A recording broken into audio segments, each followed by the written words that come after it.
Hello student, good morning. I am Brijesh Yadav.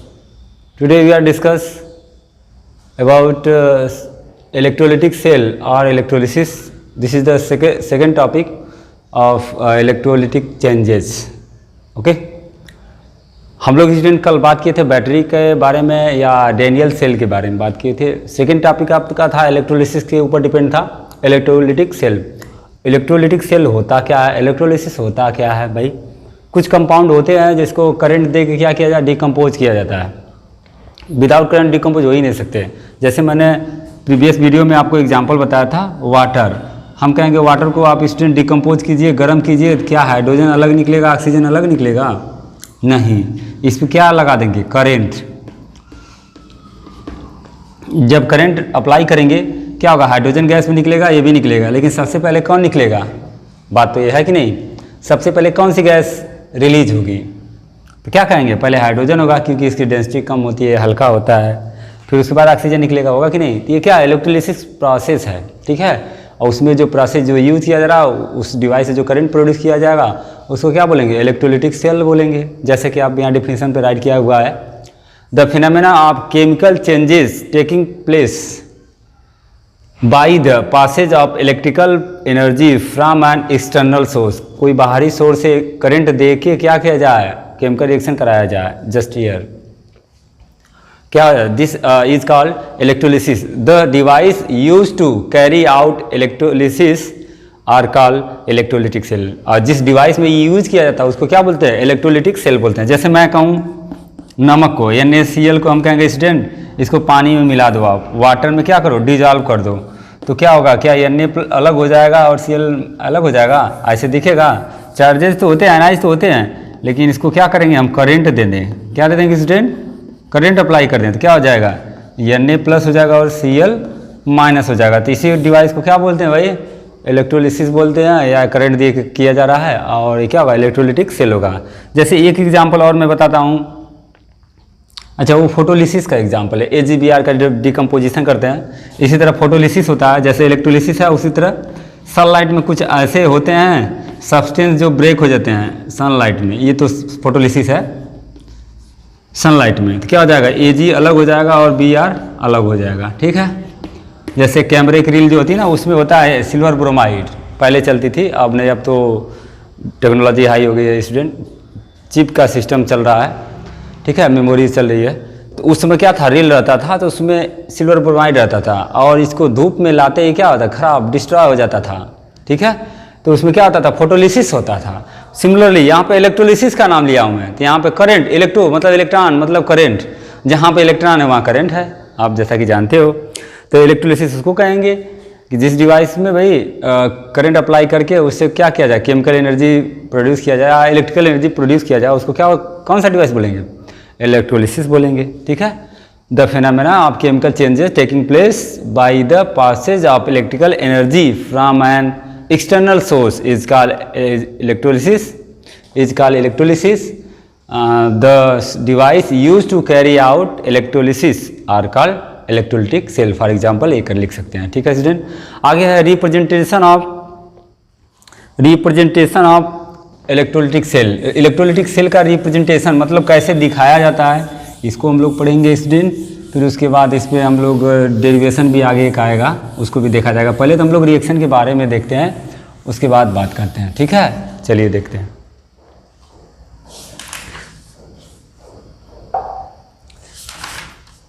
Representation of electrochemical cell.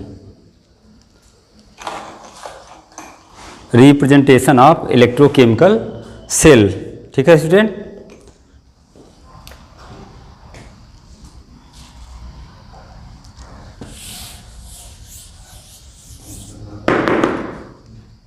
चलिए देखिए, representation of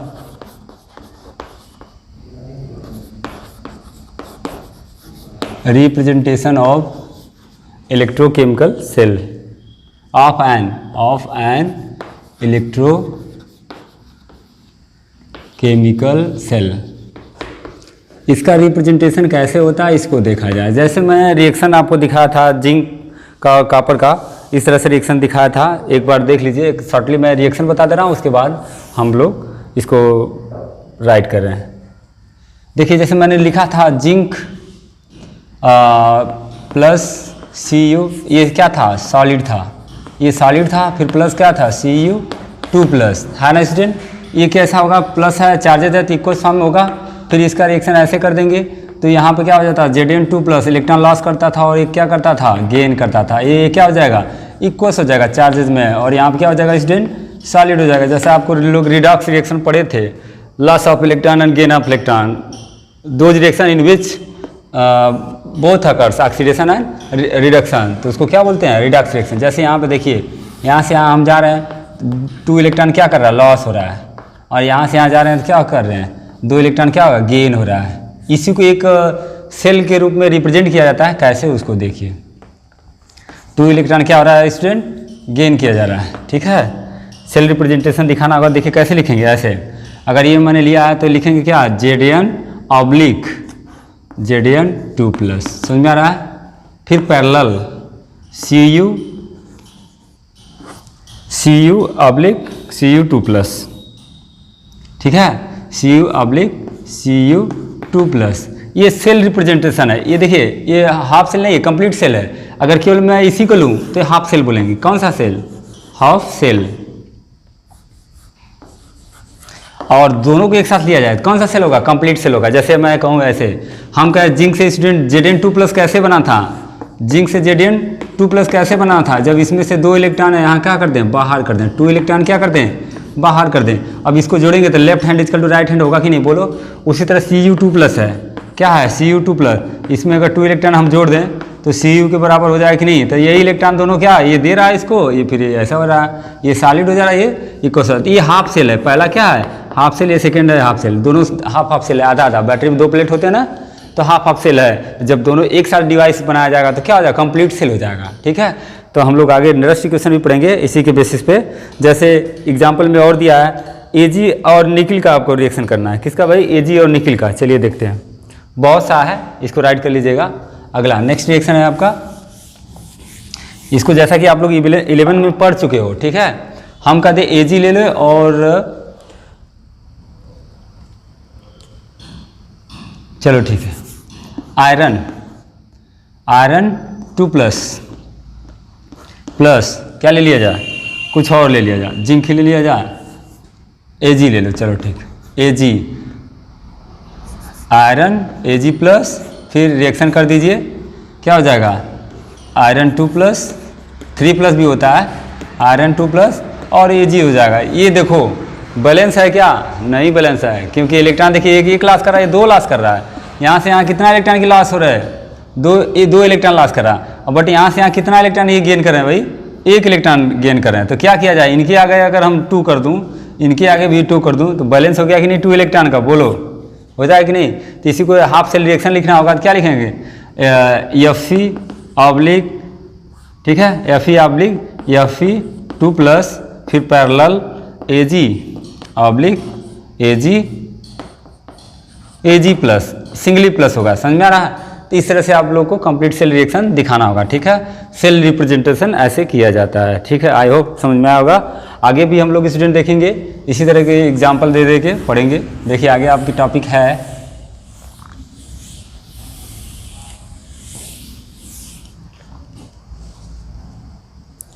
electrode potential. Electrode potential होता है क्या, उसको देख लीजिए, फिर उसके बाद हम लोग आगे बढ़ते हैं।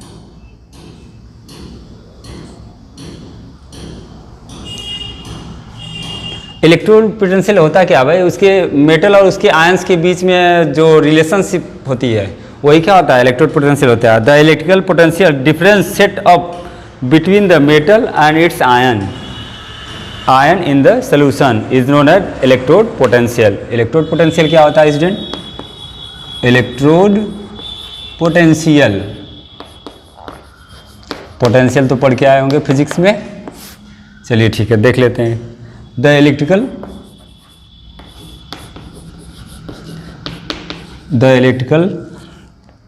Potential difference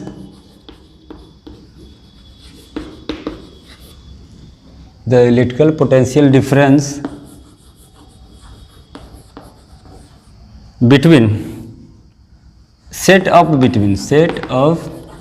between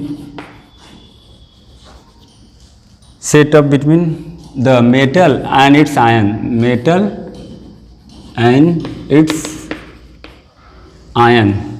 in the solution, ions in the solution is known as electrode potential. known as electrode potential. Okay student, ये क्या है आपका इलेक्ट्रोड पोटेंशियल? जैसे मैं ये कहूँ कोई मेटल यम है, ये क्या है सॉलिड फॉर्म में, जब इसमें से इलेक्ट्रॉन हम लॉस कर देंगे, क्या चीज़ यम प्लस कर दूँ मैं, तो कितना इलेक्ट्रॉन लॉस कर दिया जा रहा है? 1 इलेक्ट्रॉन। यही यम प्लस है, यम प्लस से क्या किया जाए, 1 इलेक्ट्रॉन और लॉस कर दिया जाए, तो यम पे कितना प्लस हो जाएगा? 2 प्लस। आ रहा समझ में? फिर 1 इलेक्ट्रॉन और लॉस कर दिया जाए, यम प्लस मैं 2 प्लस कर दिया, तो क्या हो जाएगा स्टूडेंट? यम 3 प्लस। फिर उसके बाद क्या हो जाएगा? 1 इलेक्ट्रॉन, क्योंकि 3 स्टेप में हो रहा है। अब कहेंगे चौथा भी कर दूं तो ऐसा होगा? नहीं होगा, क्योंकि मेटल में कितने इलेक्ट्रॉन लास्ट में होते हैं? 1 2 3, तो 3 इलेक्ट्रॉन लास्ट करेंगे ना, थर्ड आयनाइजेशन एंथैल्पी तक होगा। इस तरह से जैसे एग्जांपल में आप लेना चाहते हैं, जैसे हमने ले लिया Ag, चाहे सोडियम ले लो ना। फर्स्टली सोडियम को क्या किया जाए भाई? Na प्लस राइट कर रहा हूँ मैं, यहाँ पर 1 ये लिख रहा हूँ, तो बोलो एक ही होगा कि नहीं? एक ही जैसा है कि नहीं? Left hand is equal to right hand है कि नहीं? बोलो अगला, ये क्या कर रहा है भाई? Loss of electron. यहाँ पर क्या हो रहा है? ऑक्सीडेशन हो रहा है कि नहीं स्टूडेंट? यहाँ पर क्या हो रहा है? ऑक्सीडेशन होगा। वो बैटरी जो होती है ना, उसमें रिडक्स रिएक्शन होता है, ऑक्सीडेशन रिएक्शन दोनों होता है, ठीक है, तब करंट प्रोड्यूस करता है। अगला है, मान लीजिए हम Mg ले लिए, तो Mg में कितना इलेक्ट्रॉन हमको रिलीज करना होगा? Mg पे कितना प्लस होता है स्टूडेंट?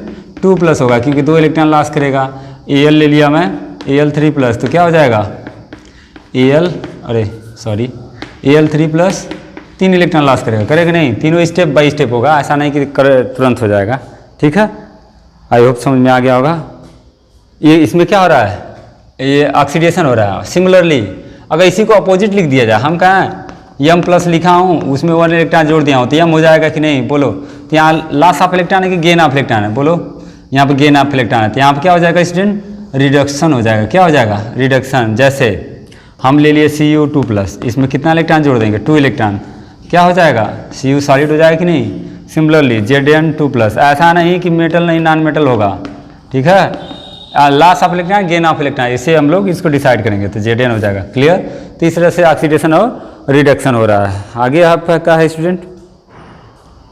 अच्छा, what factor depend on the electrode potential?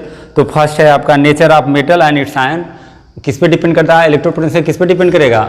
Metal होगा और उसके नेचर पे, उस मेटल का कैसा नेचर है और उसके आयन कितने हैं, जैसे फर्स्ट सेकेंड थर्ड है कि नहीं, उसके ऊपर डिपेंड करेगा। Concentration of ion in its solution, उसके कंसंट्रेशन के ऊपर भी डिपेंड करेगा, ठीक है। आगे है टेम्परेचर, टेम्परेचर भी इफेक्ट करता है। जैसा कि हम जानते हैं टेम्परेचर बढ़ने से रेजिस्टेंस बढ़ जाता है कि नहीं स्टूडेंट? वायर का बोलो, बढ़ता है कि नहीं? लेकिन सोल्यूशन में क्या होगा? टेम्परेचर बढ़ने से और फायदा होगा, कंडक्टिविटी बढ़ेगी। क्यों? क्योंकि आयंस जो फ्रीली हो जाएंगे, मूव करेंगे, मोशन हाई हो जाएगा। जैसे मैं कहूँ आपको आग लगा दिया जाए, तो आप धीरे धीरे दौड़ोगे नहीं, आपकी जितनी एनर्जी उतना मूव करोगे ही, मोशन में आ जाओगे। बट वहाँ पे क्या होता है? रेजिस्टेंस बढ़ जाता है, किसमें? वायर के केस में, ठीक है। तो कंसंट्रेशन पर भी डिपेंड करता है, टेम्परेचर पर भी डिपेंड करता है। नेक्स्ट है आपका EMF, electromotive force. Electromotive force क्या होता है स्टूडेंट? इसको देख लीजिए। EMF of the cell, electromotive force।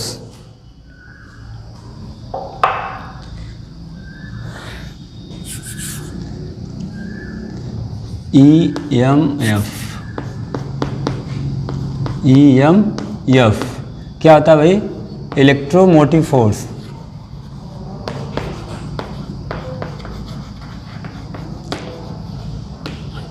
Electromotive force किसको कहते हैं? देख लीजिए, इसमें डिफरेंसेस होता है। किसका भाई? कैटायन और एनायन का, या उसमें कैथोड और एनोड का डिफरेंसेस को ही क्या बोलते हैं? इलेक्ट्रोड पोटेंशियल बोलते हैं। लिखना चाहते हैं तो लिख सकते हैं।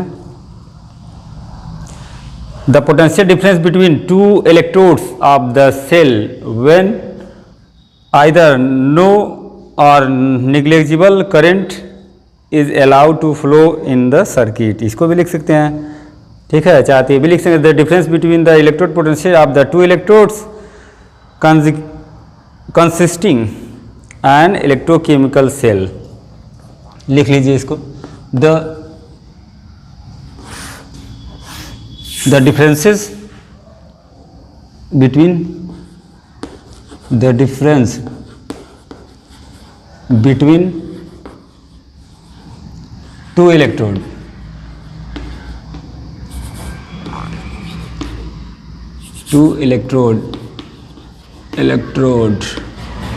the difference between two electrode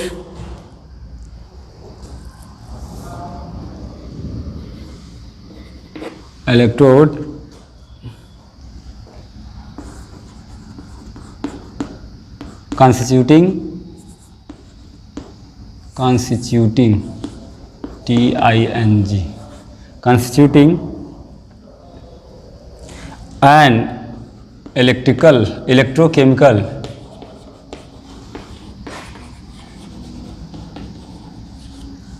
electrochemical cell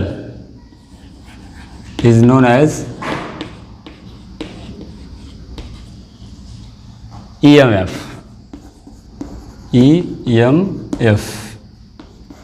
अच्छा स्टूडेंट, EMF को कैसे, इसके लिए एक फार्मूला होगा। EMF इजकल टू होता है EMF इजकल टू क्या राइट कर सकते हैं, E इलेक्ट्रोड पोटेंशियल, E फार क्या होता है electrode potential of cathode, electrode potential of anode. Cathode कई तरह से इसको बताते हैं, लेफ्ट और राइट के रूप में भी आप जानते थे, यहाँ भी देख लीजिए cathode, E cathode minus E anode. इसी को ऐसे भी लिख सकते हैं, कई रूप में इसको लिख सकते हैं भाई। ई सेल इजकल टू, इसका नाम क्या हो जाता है ई सेल, क्या नाम दे देंगे ई सेल, ये EMF, ठीक है। या इसको और भी लिख सकते हैं ई रिडक्शन, रिडक्शन का यहाँ रहेगा, और क्या होगा उधर क्या रहेगा ई ऑक्सीडेशन, ठीक है। अच्छा, reduction potential of cathode, reduction potential of anode, ऐसे भी लिख दीजिए। और दूसरा तरीका ये भी लिख सकते हैं ई लेफ्ट, ई राइट, ER माइनस ई लेफ्ट, ER माइनस ई लेफ्ट। इस तरह से आपको इलेक्ट्रोड पोटेंशियल कैलकुलेट करना होगा, तो उसमें वैल्यू दिया रहेगा, ठीक है। तो राइट का क्या है, लेफ्ट का क्या है, राइट क्या होगा स्टूडेंट ई होगा, लेफ्ट क्या होगा ई होगा। जैसे मैंने एक रिएक्शन लिखा था आपको ZnCU2+ रिएक्शन करके लिखा था हमने इधर Zn2+ और Cu। देखिए इसमें अंतर क्या है, इसमें राइट लेफ्ट कैसे पहचानेंगे, इसको एक साइड कर दीजिए, Zn+Zn2+, फिर पैरेलल, फिर Cu, मैं उधर भी लिख रहा था, इसको ऐसे भी लिख सकते हैं Zn2+ ऑब्लिक, अरे Cu, जो जैसे दिया वैसे लिख लीजिए। देखिए Zn पहले लिख दिया, फिर इसको ला के यहाँ रख दिया, फिर इसको यहाँ रख दिया, इसको यहाँ रख दिया, ऐसे। ये क्या हो जाएगा, ये क्या हो जाएगा, ये राइट है, ये क्या स्टूडेंट लेफ्ट है, दिख रहा है कि नहीं, राइट लेफ्ट। ऐसा मत देखना आप लोग, ऐसे देखना, ये राइट है ये लेफ्ट। तो राइट में हमारा क्या आ रहा है, कॉपर आ रहा है, और इसमें लेफ्ट में क्या आता है, ये आपका आ रहा है जिंक आ रहा है। अगर आपको क्वेश्चन दे दे कैलकुलेट इलेक्ट्रोड पोटेंशियल फॉर, या calculate electrode potential of zinc and copper, zinc और कॉपर का इलेक्ट्रोड पोटेंशियल कैलकुलेट करना है। तो जिंक का देखिए मुझे वैल्यू याद है, आप लोग भी याद करेंगे, इसका होता है 0.76 वोल्ट होता है, ठीक है। और कॉपर का होता है 0.34 वोल्ट, ठीक है। इसको क्लियर कर लिया जाए, हाँ ठीक है स्टूडेंट। जिंक का अच्छा निगेटिव होता है, जिंक का निगेटिव होता है, कॉपर क्या होता है पॉजिटिव होता है, ठीक है। इलेक्ट्रोड पोटेंशियल सबको लर्न होना चाहिए, हालांकि टफ है बट कोशिश कीजिएगा।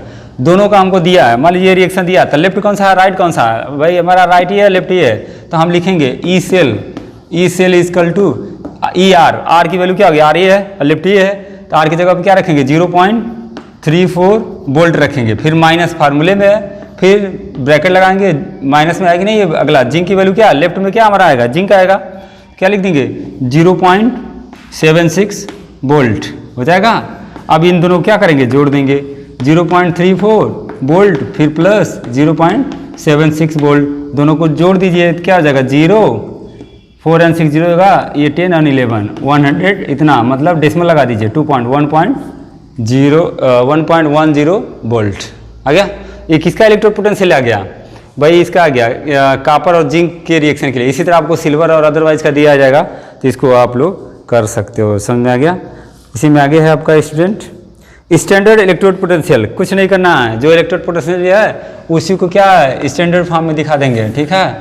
इसके बारे में हम लोग नेक्स्ट डे डिस्कस करेंगे, और आप लोग इसको क्या कीजिएगा, राइट कर लीजिएगा, पढ़ लीजिएगा। Thank you.